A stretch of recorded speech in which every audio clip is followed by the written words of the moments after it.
వెనిజులాలో hyper inflation వచ్చిందన్న విషయం అందరికీ తెలుసు. హైపర్ ఇన్ఫ్లేషన్ అంటే 50% పైగా పర్ మంత్ ధరలు పెరిగిపోవడం. అయితే వెనిజులాలో హైపర్ ఇన్ఫ్లేషన్ ఎందుకు వచ్చింది? ఇది తెలియాలంటే కొంచెం హిస్టరీలోకి వెళ్ళాలి. 1999లో హ్యూగో చావెజ్ వెనిజులా ప్రెసిడెంట్ అయ్యారు.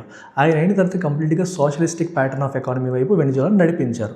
అంటే చాలా ఇండస్ట్రీస్ని నేషనలైజ్ చేశారు. అలాగే కంప్లీట్గా ఇన్ఈక్వాలిటీస్ని రిమూవ్ చేసే ప్రయత్నంలో పేదవాళ్ళ కోసం చాలా ఎక్కువ స్కీమ్స్ అనేవి తీసుకొచ్చారు. దీనివల్ల గవర్నమెంట్ ఎక్స్పెండిచర్ బాగా పెరిగింది. వెనిజులాకి ప్రధానంగా ఇన్కమ్ అనేది ఆయిల్ ద్వారా వస్తుంది. ఎందుకంటే ప్రపంచంలో అన్ని దేశాల కన్నా ఎక్కువ ఆయిల్ రిజర్వ్స్ మనకి వెనిజులాలోనే ఉన్నాయి. సో ఈ ఆయిల్ ఎక్స్పోర్ట్ చేయడం ద్వారా వెనిజులాకి చాలా ఇన్కమ్ అనేది వస్తుంది.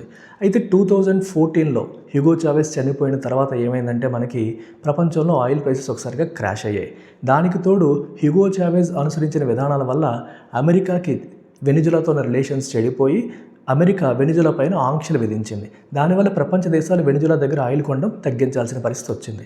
దానివల్ల వెనిజులాకి ఆయిల్ ద్వారా వచ్చే ఇన్కమ్ బాగా తగ్గిపోయింది. ఇంకోవైపు సోషలిస్టిక్ విధానాల వల్ల ఎక్స్పెన్సెస్ పెరిగిపోయాయి. ఒకవైపు ఆయిల్ ద్వారా వచ్చే ఇన్కమ్ తగ్గిపోవడం వల్ల డెఫిసిట్ బాగా పెరిగిపోయింది. డెఫిసిట్ ఎప్పుడైతే వచ్చిందో వెనిజులా సెంట్రల్ బ్యాంక్కి చెప్పి డబ్బుని ప్రింట్ చేయించింది.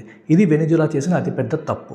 డబ్బును ఎప్పుడైతే ప్రింట్ చేయించిందో దానికి తగ్గట్టుగా సిస్టంలో గుడ్స్ అండ్ సర్వీసెస్ ప్రొడక్షన్ అనేది పెరగకపోవడం వల్ల డిమాండ్ ఎక్కువైపోయి గుడ్స్ అండ్ సర్వీసెస్ తక్కువ ఉండి వస్తువుల ధరలు ఒక్కసారిగా పెరిగిపోయాయి.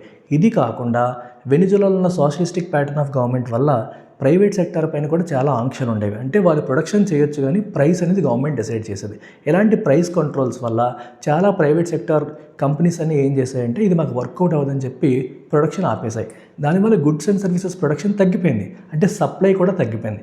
ఒకవైపు సప్లై తగ్గిపోయింది, ఇంకోవైపు డబ్బు ప్రింట్ చేసి ప్రజలకు ఇవ్వడం వల్ల మనీ సప్లై సిస్టంలో పెరిగిపోయి డిమాండ్ అనేది పెరిగిపోయింది. సో ఈ రెండింటి వల్ల అటు డిమాండ్ సైడ్ ఇటు సప్లై సైడ్ రెండు వైపుల నుంచి క్రష్ అయ్యి ధరలు విపరీతంగా పెరిగిపోయాయి. దీనివల్ల విదేశీ ఇన్వెస్టర్స్ వెనిజులాకు రావడం తగ్గించేశారు. ఆల్రెడీ ఉన్న వాళ్ళు కూడా బయటికి వెళ్ళిపోయారు. దానికి తోడు వెనిజులా యొక్క ఎక్స్చేంజ్ రేట్ పాలసీ కూడా సరిగ్గా లేదు. సో కాబట్టి వెనిజులా యొక్క కరెన్సీకి డిమాండ్ అనేది తగ్గిపోయింది. దీనివల్ల వెనిజులా కరెన్సీ కూడా డిప్రిషియేట్ అయింది. డిప్రిషియేట్ అవ్వడం వల్ల ఇంపోర్ట్స్ కూడా ఎక్స్పెన్సివ్ అయిపోయాయి. మనం ఏదైనా వస్తువు ఇంపోర్ట్ చేసుకునేటప్పుడు కరెన్సీ డిప్రిషియేట్ అయిపోతే ఆబ్వియస్గా దట్ బికమ్స్ ఎక్స్పెన్సివ్. దీనివల్ల కూడా ఇంపోర్టెడ్ ఇన్ఫ్లేషన్ వచ్చింది. ఇలా సప్లై సైడ్, డిమాండ్ సైడ్ మరియు ఇంపోర్టెడ్ అన్ని వైపుల నుంచి ఇన్ఫ్లేషన్ రావడం వల్ల వెనిజులాలో హైపర్ ఇన్ఫ్లేషన్ అనేది వచ్చింది.